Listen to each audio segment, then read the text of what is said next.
which is there's not that much stuff there to do, but I'm also going to go ahead and build the cat lock while I'm at it. The cat lock? It's like an airlock, but it's for cats. All I heard was Right Said Fred going, "I'm too sexy for my shirt." Howdy, folks, and welcome to episode 465 of the Dead Robot Society. Paul E. Cooley here, and joining me today, as damn near always, Mr. Curmudgeon, Terry. How many episodes have you done without me? There haven't been many. Not many at all, and none while we've been solo. No, none while since it's just been the two of us. I don't think I've ever done well, apart from the live shows of Balticon. That's true. Apart from the live shows of Balticon. So there. Those I've missed you on. You didn't miss me, not one bit. You had all those other people. You were sleeping around. You were pod sleeping around. Pod sleeping? Pod jumping? Is that what it is? Pod jumping? I don't know what it would be. I don't know. A co-host jumping? I don't know. Well, that sounds like you were a pod slut. You're just a pod slut. Oh, God. Wow. Coming to an urban dictionary near you, and I really shouldn't have phrased it that way. Anyway, how the hell are you, Terry? What's going on with you? Oh, it's been a busy week. Gotten back into writing, and unfortunately, I don't think that I'm going to be able to finish the novel that I'm currently working on before I have to start writing on the novel for Glenn Stewart. So I'm going to have to put it on the back burner, write at least a chapter for Glenn starting at the beginning of the month every day, and do a scene in the evening for the Empire book so that it can still get done just a little bit late. Just a little bit late. How late are we talking? I had originally hoped to wrap it up at the end of this month and then have it published end of October. Now it's looking like it's going to be late November before it comes out. So it is what it is. Maybe the 20th of November. Is that right? Is it October or November? I'm trying to remember. Yeah, something like that. So it's going to delay it about 3 weeks. Okay. From what I originally had hoped. Not too big of a jump, but the hurricane and dealing with the stresses of cat capturing totally destroyed my writing momentum. Is it just me, or has September kind of been a disastrous month for both of us? Could have been worse. It's not been great. And speaking of cats, we've decided to keep Little Black Stray. Does Little Black Stray have a name yet? Does not, because I need to wait until I can see what his personality is going to be like after the snipping, which takes place in 2 days. Oh, poor boy. It's all downhill after this. No, that'll calm him down. It'll help him integrate. The dystopian fictions plots just write themselves. Is it true? If you're going to have a dystopia where, keep everybody oppressed, basing the populace on cats is probably a bad call for the overlords.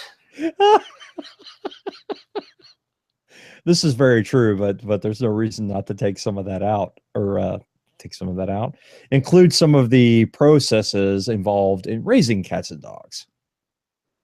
Get them to I think you could write that book, and I think it would be a very scary book. No, really?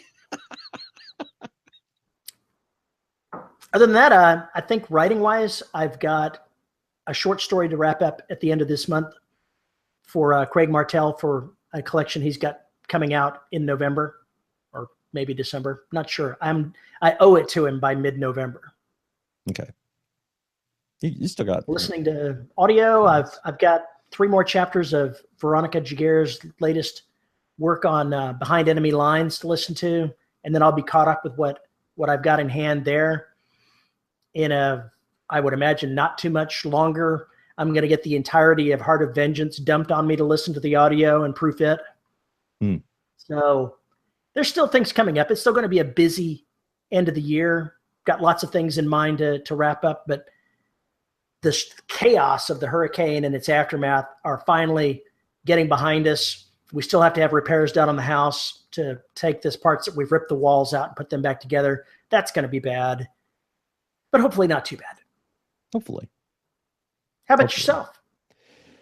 Well, we finally got the roof fixed, garage redone, or not redone, but all the moldy sheetrock taken out, new sheetrock put in, all that stuff is done. So I'm no longer freaking out about that. And let's see what else has happened. Got back to work on destruction. Garrus Inferno is which is a new name for Flames. Bastards. Which, by the way, some of the beta readers are taking issue with the rename of the book, which I think is hilarious. But that notwithstanding, Garrus Inferno has gotten some really good commentary back from folks. They found some nitpicky stuff that needs to be addressed, but nothing. I mean, it's usual crap. Not earth shattering and not world ending anything, and nothing really no plot problems. So I'm hopeful that in another week and a half, when I get all the comments back, that I can get this book put together pretty quickly and then throw it out and get the cover done and all that crap, and then get it published. That's the idea. Meanwhile, working on destruction, and I made the mistake of reading what I've written on the Black Evolution. So you got to get back to that too. I have decided that is a story I need to finish. Yes. So after I get destruction done, I'll see exactly where I want to leap. And I still don't think that we're going to wrap up Derelict in this book. I wanted to, but I just don't think it's going to happen. And destruction is already at 45K. So it's really not too far away from being an 80K book, which is what it needs to be, at least 80K. It's not far from being there already. So we could probably, if I worked my ass off, I could probably finish it in October or sooner, and then get it kicked out to Severed by November, December, which would put me a couple months behind on my schedule, but fuck it. So it'll be what it is. But I really wanted to finish that this year, but just too much other crap happened. So life happened. Paul happened. And that's what they call life rolls. Life rolls. Yeah. When life rolls you, all you can do is smile. Thanks. And move on. Struggle back to your feet and continue to march. Yeah, there you go. So it's like that.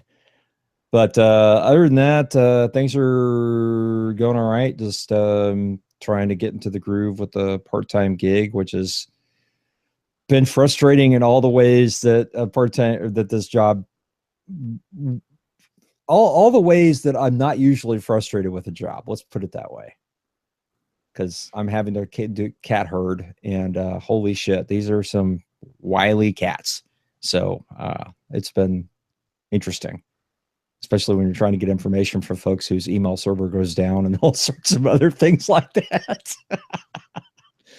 But I'm liking the gig so far, so that's good, and it's not killing me with work or anything. So that's been good. So just need to get more writing done.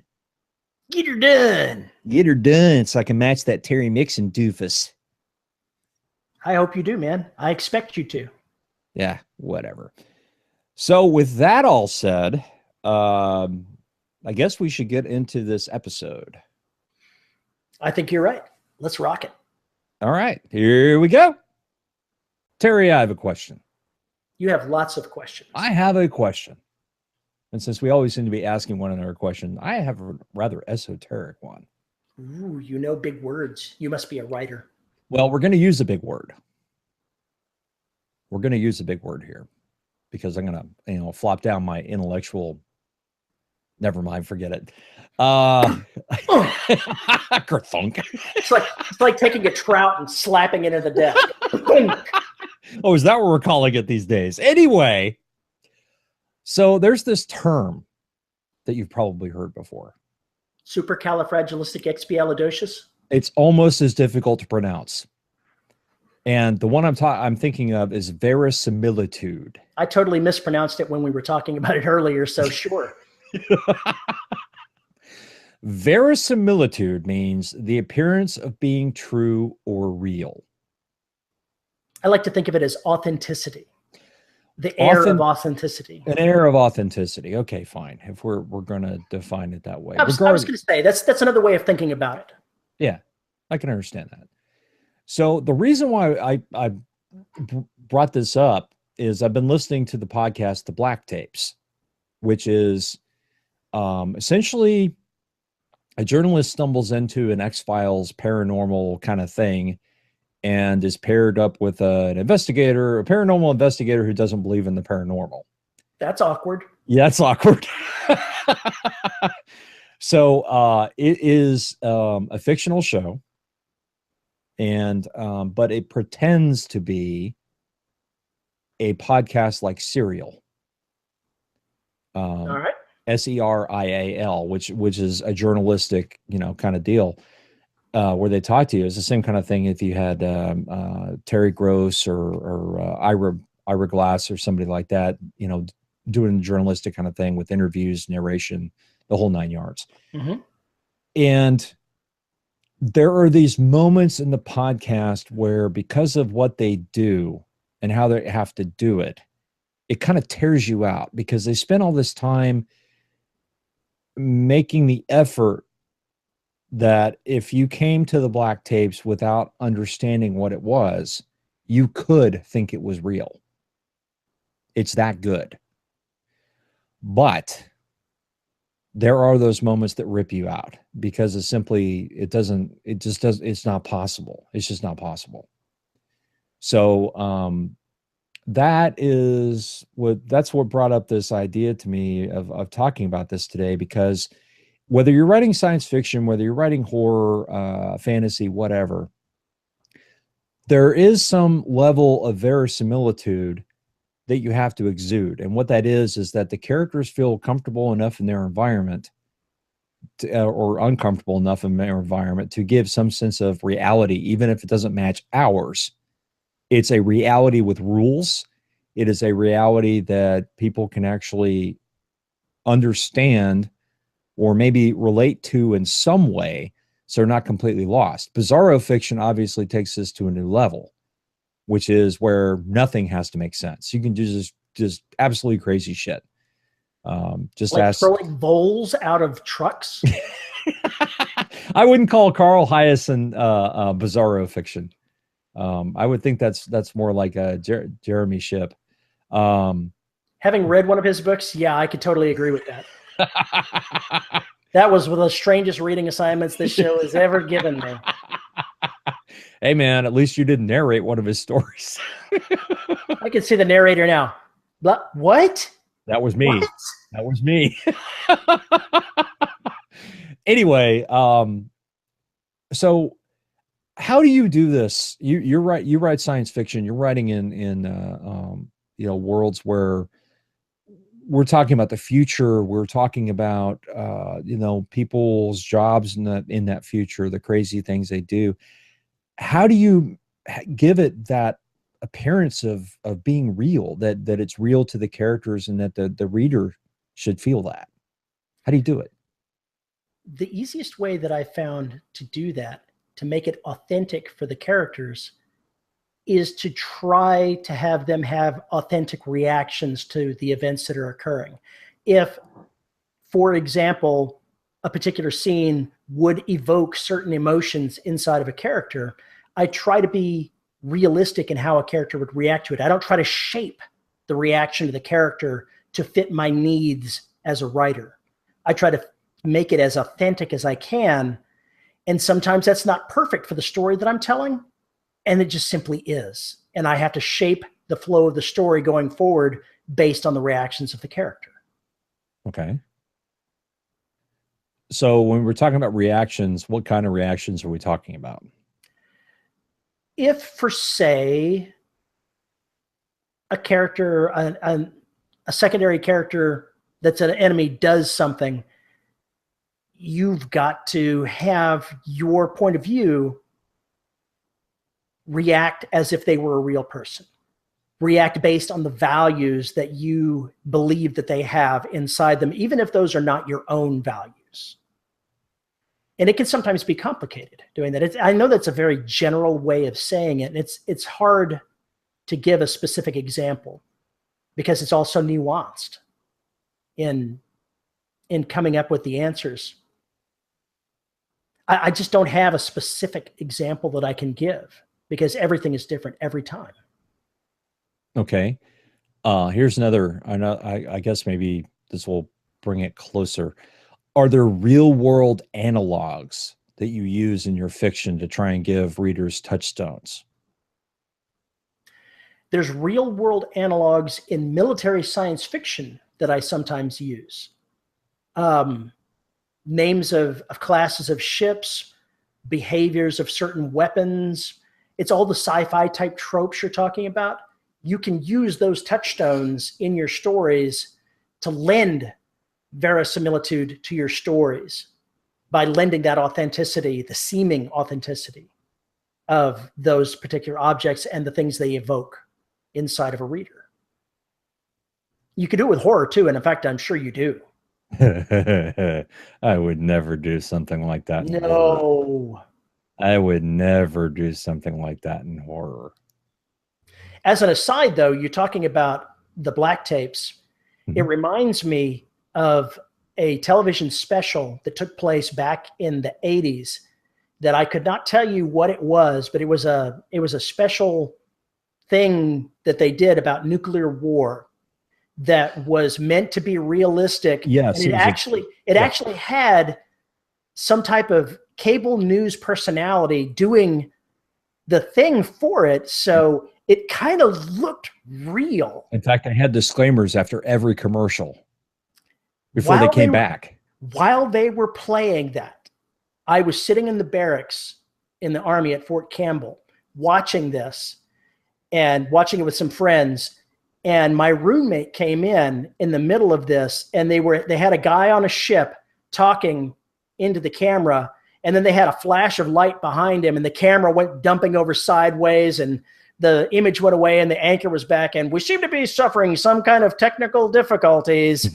And my roommate just went, oh my God, I gotta call my mom, and went flying out the door. And we're all looking at each other. Should we have told him that that wasn't real? Nah. Yeah, pretty much. We were jerks. Pretty much that's how that worked. But okay, so the analogs are kind of important because we have to have, even if you have a creature that doesn't eat the way we do, they have to eat somehow. Vampires. Let's use vampires. Vampires are okay. After reading The Strain, I'm kind of like, vampires.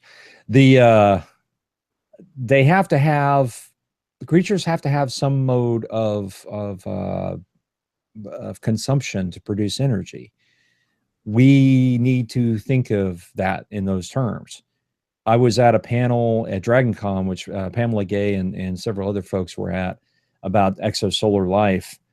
And she was making the argument that all life forms, regardless of what they're made of, what their makeup is, et cetera, whether they're carbon, silicon, whatever, not silicone, Terry, silicon. I think that's the perfect material to make aliens out of. Shut up. That they had to have circulatory systems of some sort. You got to get whatever the oxidizer is somewhere. You got to get the poisons, the toxins out. Yeah, I kind of took issue with that a little bit because it's the predicate there is that all life has to act in the same way that our understanding of life is.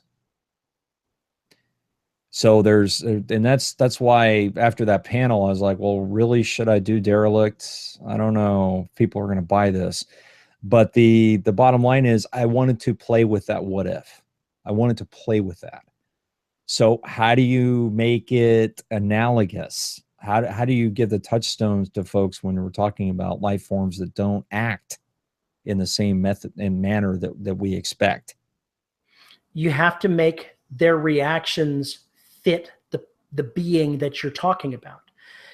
There's a book by Hogan called Gentle Giants of Ganymede, I think it is. And it's talking about aliens that grew up originally on Mars. And one of the things about them is when they developed as something to keep themselves from being eaten by predators, they developed an entirely separate circulatory system inside their body that was poisonous. It wasn't part of their bloodstream, but a simple cut could prove lethal to them because it mixed the toxin in with their regular bloodstream. So basically they were alien. Well, they were aliens. No, That's I mean why they were aliens. Xenomorphs from Alien. Is that how that worked? I have no idea. That's more or less what the acid is. It's not just their blood. It's a defense mechanism. Yeah, then that's exactly what it is. And in the process, several sea creatures actually have that. I know, and I'm certain that's where they got this from. Sure. And part of the backstory for these aliens was they put themselves in dire straits because they modified their own being, their own physical structure millennia ago to reduce the toxicity of that, and it affected their own fertility rates. They fucked themselves, basically. And so, like he did with those, everything that, if you're going to put something in that's going to make something an alien, it has to have consequences. You have to say, how does that change their behavior? Mm-hmm. If you're going to make the alien with its spitting acid venom, how does that change the way it behaves in circumstances? And that's always how authenticity comes around, is that the reactions of people around it and the reactions of the being itself need to be authentic to the situation that you're trying to write. Yeah, I agree with that. There's a trick to doing this, which is, and well, the trick I use anyway, is that I'm constantly looking for analogs when I make creatures, when I come up with the idea for creatures. You're way more organized than I am. I just wing it. I do to a certain extent, but my experience in writing The Writer was I had to go based on what Sigler had described, these different races, how they'd grown up and everything else, to imagine the fauna and flora that their planets might have had. And therefore, what would their prehistoric beasts look like? And so for the Scorno, who are very insect-like, I went full-bore research mode on the weirdest goddamn things I could find that exist on our planet and modify them. But those analogs worked really well because they created something really creepy and horrendous for regular humans to look at. And the physiology was so odd. And that's one of the reasons why some folks have a problem with spiders and other creatures with multi-legs, is because their brain cannot handle the physiology change. There's some kind of I don't know if it's a collective unconscious kind of deal with Jung, but everybody seems to have that. Where does arachnophobia come from? I don't think it came from you being bit by a spider. There's something about that freaks you out. I know other people who just watching a snake slither, makes them nauseous. And where does that come from? Where is that in there? And how are these creatures going to affect folk? And I think it's a very powerful tool if you're writing horror or science fiction or fantasy, to basically consider the analogs, do some research. Your imagined beastie, there's no reason why it can't be still yours and exhibit traits from other organisms to further confound and scare the shit out of your protagonist. I guess one of the reasons that I don't have a lot of that in my fiction is that virtually all of my fiction is human-based. Correct. So I don't have I have a couple of aliens that are in there. That's it. I think two species, one of which you only have a single member of that's not really present. That's more like just a voice. And the other one, the Bob, is sort of like that. So when I write the next book that has Kelsey in it, I'm going to have to explore that alien species in more depth than I've done so before. So I've never had to do anything other than say, okay, I'm going to take human society and I'm going to change it. Right. And that's another thing, that's the analog. And it doesn't matter whether you're talking about Aldous Huxley, Aldous Huxley's Brave New World or 1984, or The Handmaid's Tale, or anything else. All those books are just basically taking a trend or a possible trend based on laws and everything else, or even human history, and then taking it out to 11. You know, it's just more or less just taking what is already there and saying, well, if we really took it to its logical conclusion, if the brakes weren't put on anywhere, this is what it would be like. Mm-hmm. And all of that is what adds that air that this could really happen, or this could be happening. Basically, what I do isn't necessarily trying to extrapolate where things would go with something. It's taking one or two traits of a different type of society that I want to emphasize in this new society that I'm putting together. And then I will explore around those. So I won't necessarily explain a whole bunch about it. I'll just pick one or two, maybe three big things to have different, and then make those the center points of what I'm writing about. Mm-hmm. And I think that's a very good way to do it. I was just thinking about this the other day. There's a line in Firefly where one of the characters is talking about something, and he's just like, I mean, that's just science fiction. And his wife looks at him and goes, honey, we're on a spaceship. And it was one of those moments where Joss Whedon is basically, peeking at you from behind the camera. But it pretty much proves, it more or less proves the point.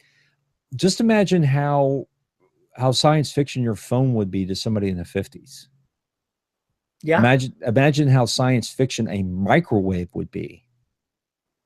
I mean, it's just, and this is all. You go that far back. Take your phone right now go to your parents and go, what do you think about this? Oh, newfangled gadgets. Not my parents. Okay.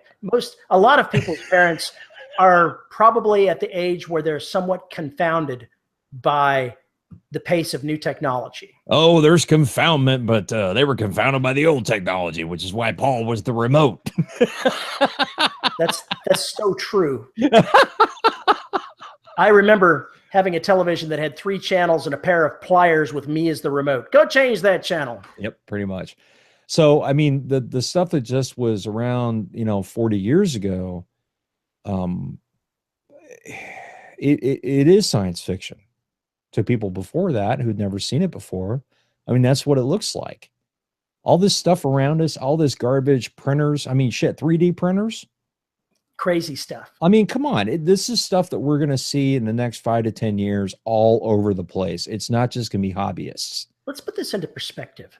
In the early 80s, which is less than 40 years ago, right, when I was in high school, they had a computer lab that had some Apple computers in that, and that was a special deal. You had to be bright to get into those classes. You didn't just get to wander on in. In the 70s, those didn't exist. They may not have existed.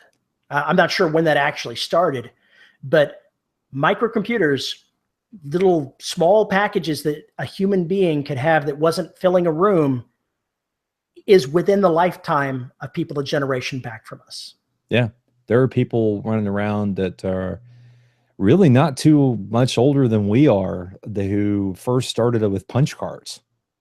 Yeah. One of my coworkers was a worker with punch cards, had a stack of them on his desk. Yeah. So, I mean, this is all science fiction, but these are all things that we brought out. I mean, a computer is nothing more than an abacus that has been completely blown out. But I mean, mathematically, as far as the mathematics go, you could do a lot of those same things on a freaking abacus, and that's been around for 4,000 or 5,000 years. So the packaging is the science fiction. The immediacy is the science fiction. The amount that it can do in the amount of work it can do within a time frame is the science fiction. The same author that wrote the book Little Fuzzies also wrote a book called Space Vikings. And in that, he talked about the computers that they use. He said an astrogation jump into faster than light could be done by a human being by hand if they had 1,000 years. That's where a computer came in, is because it made it possible to do the calculation in a meaningful time frame. Right. Because if it's an equation that is a mile long, if a person is trying to do that, oh shit, I forgot to carry the one. Having done math on a chalkboard, allow me to assure you this is totally true. I mean, well, fuck. Think about slide rules. Hysterical side thing. I had to do in college a math problem on the board, and I got the correct answer, but had either 2 or 3 separate errors that I did inside the actual formula. I said, I got the right answer, so I get the points, right? And no.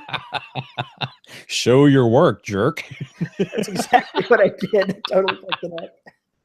But I mean, even something like slide rules were around as you know, not everybody had a calculator. They could do fast stuff with slide rules. They could. People got really well. You ever seen somebody use an abacus who knows what they're doing? It's pretty terrifying how fast they can do stuff. But the bottom line is those are analogs. I mean, the computer is an analog of the abacus.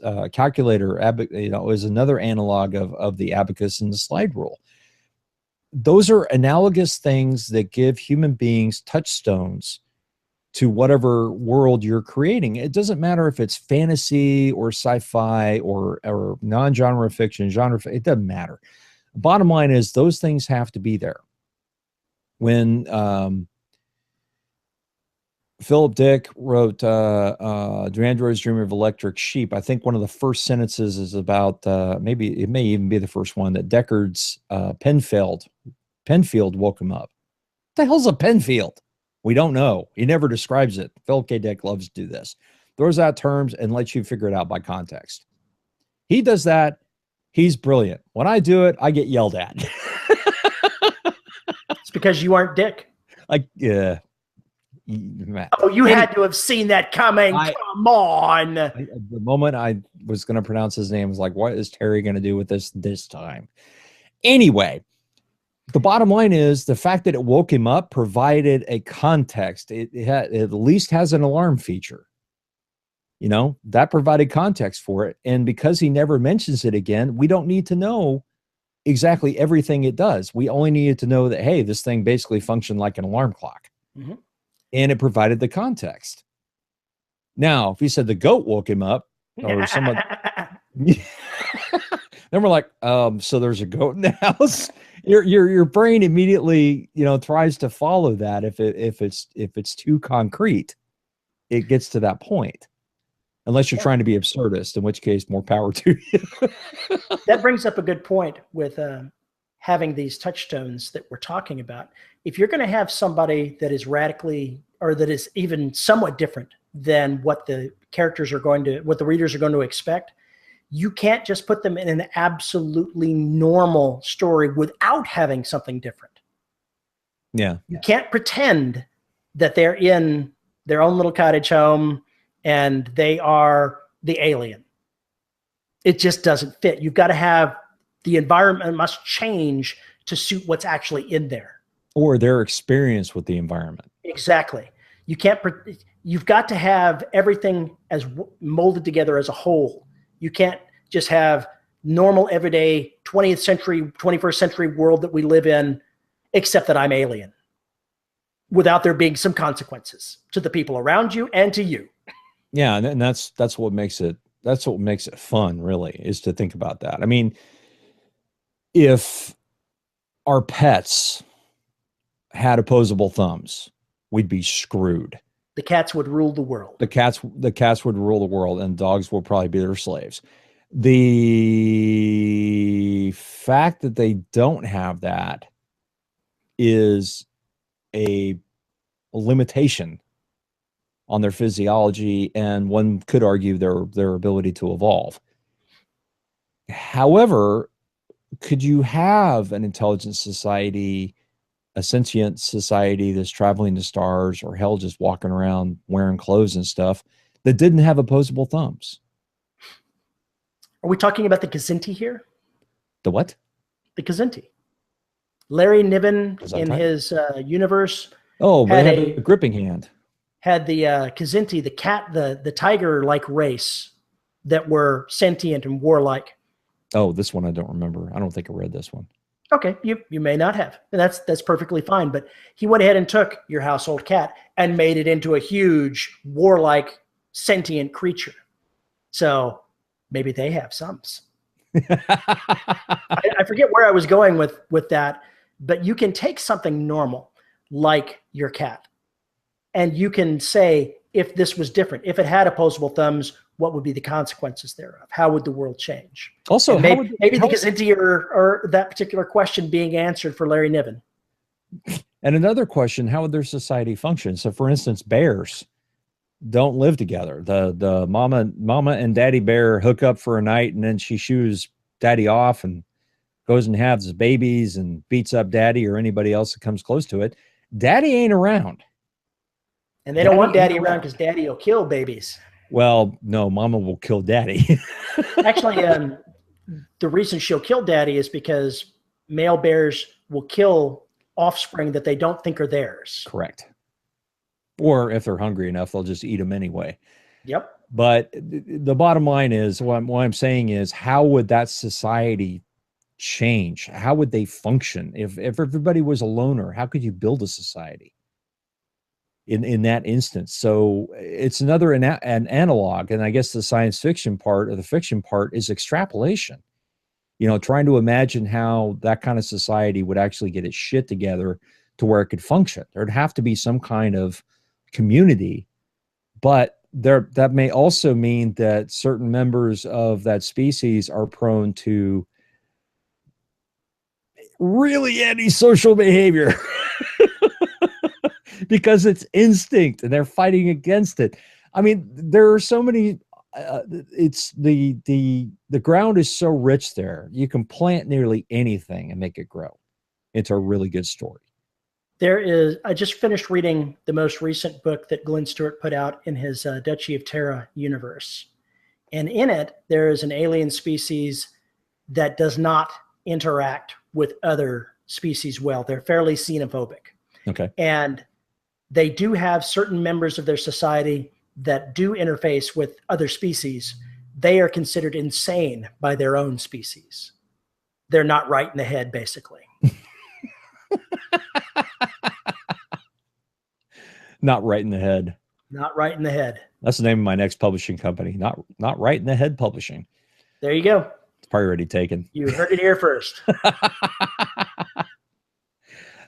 Providing the verisimilitude is really not all that difficult in a lot of cases. It just kind of flows naturally. But there are times where you have to really watch yourself, because I have these moments where I want to do something and then I have to sit back and go, that doesn't really make sense.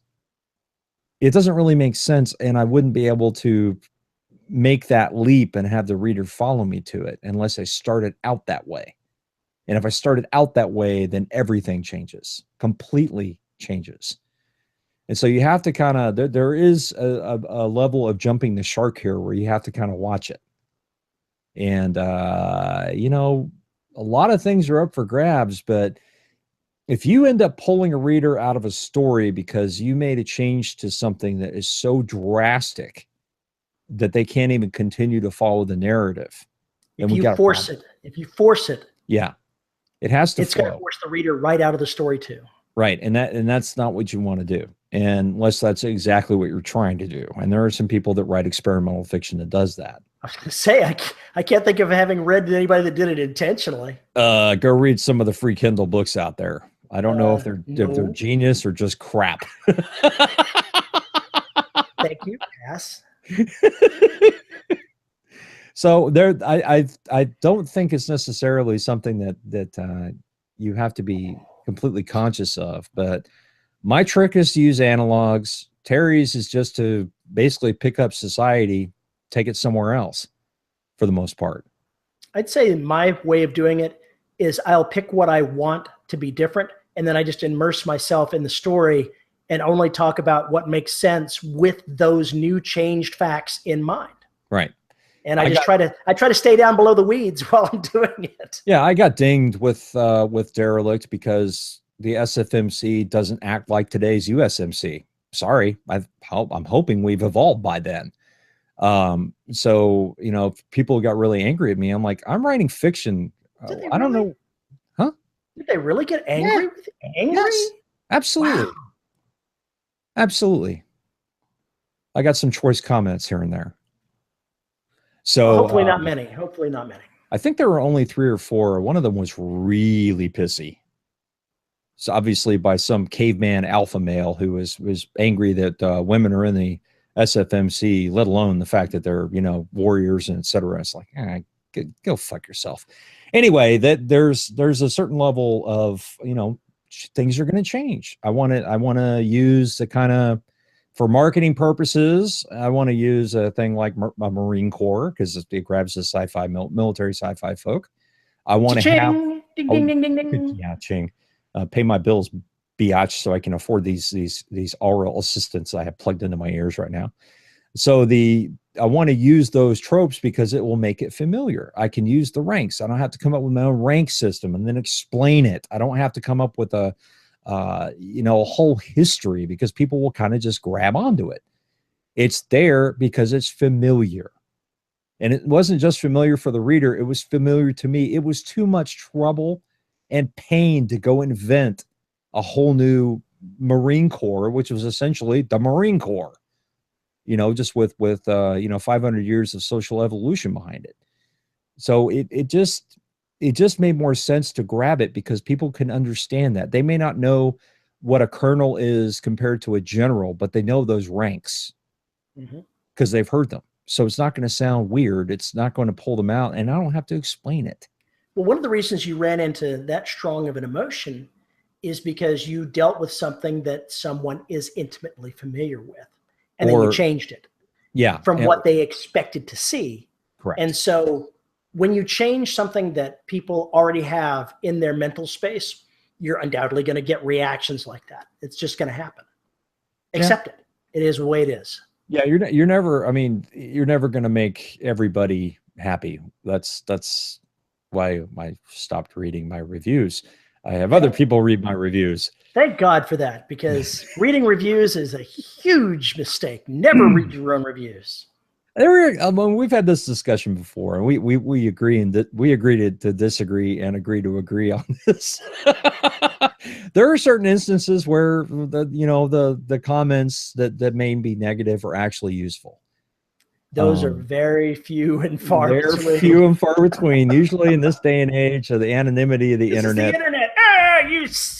You know, I didn't agree with you, so I must call you and your mother, you know, the Babylonian whore and serving the gay agenda and leftist, blah, blah, blah, whatever. You don't know me. You don't know what the fuck I'm doing here. Your mother barks while chasing troop ships and smells of elderberry wine. Yeah, there you go. But the, you know, providing some level of familiarity, I think is important. The trick is warping it. I mean, that's what horror lives on, is basically warping your perception and the perception of your characters to make things unfamiliar, the uncanny, bringing that in there to making it just bizarre. I mean, what science fiction does in the same strain is it twists something to elevate the story to a new and unexpected place for people to explore. And fantasy does that too. Yeah. And that romance, can be fun. Well, you know, that's something else. Romance is exploring other things. Anyway, the I don't know. I love that look.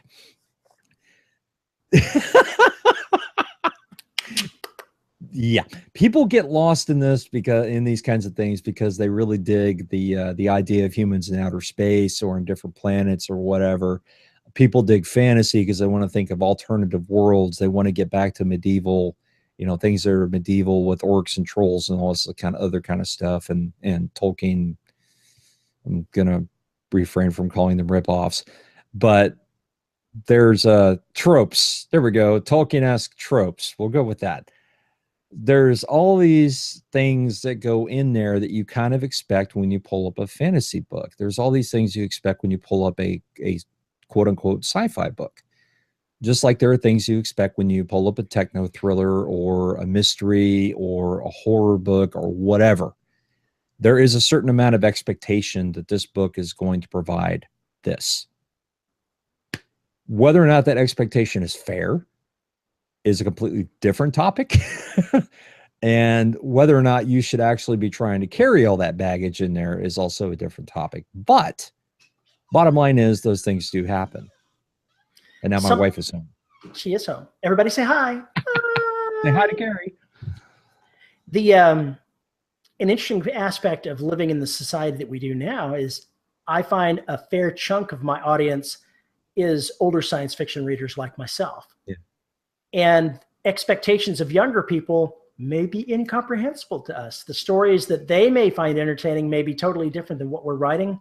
The things that they write may be incomprehensible to us. Society changes.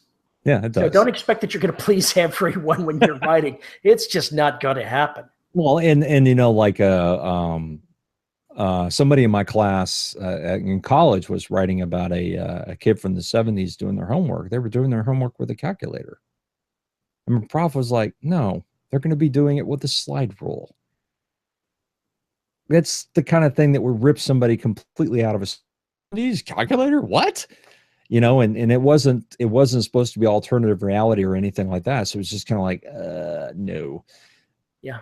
And there are things like that, but it's because somebody took what they know and projected backwards without doing any research as to where things were. And you kind of have to be careful about this. Gibson and Sterling wrote the difference engine, which imagined that Babbage's theoretical engine actually worked.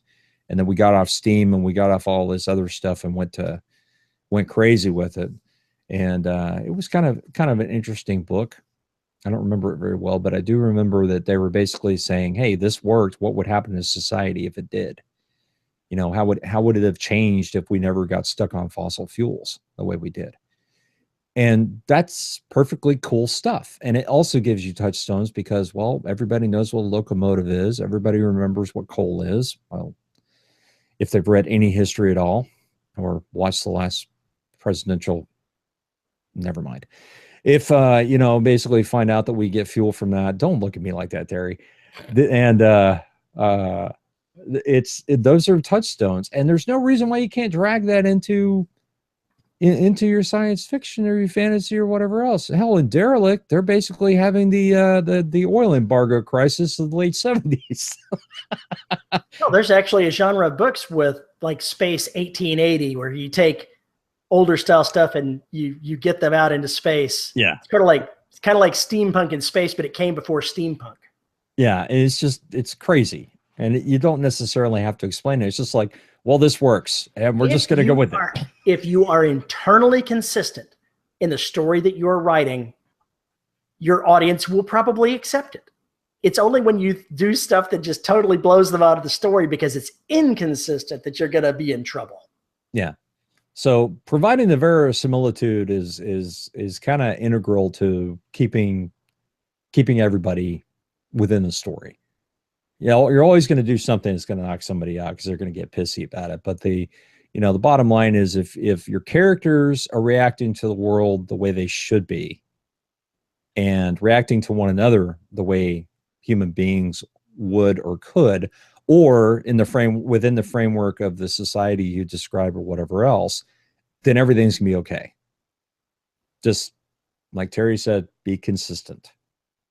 Don't put warp drive technology in your locomotives. It just won't go well. That would be an awesome story. No, it would not. That would totally be awesome. It's like, Back to the Future where they go ahead and use the locomotive to get the car going fast enough to send them into the future. I can so see this. I'm now hating myself for even using that. Or a steamship, flying up into space. Of course, I say that, and there was that anime, can't remember. We were basically on an aircraft carrier flying through space. Battleship Yamamoto? Yeah, but Star Blazers was the American Star Blazers, yeah. But yeah, Battleship Yamamoto. Yeah, they were basically on a battleship. How the hell did I even remember that? Holy I don't know. That's amazing, folks. I can't believe that neuron fired. Yeah, I can't either. When you get to be my age, it surprises you when you actually succeed in remembering something. Yeah. As long as you remember that the final end goal is to tell a story that entertains. Yeah. You're making it an immersive experience. Anything that disrupts the immersion in the world that you're creating is a problem. And so approach it that way, and it takes all the mystery out of this. Just make the story. Just write the story.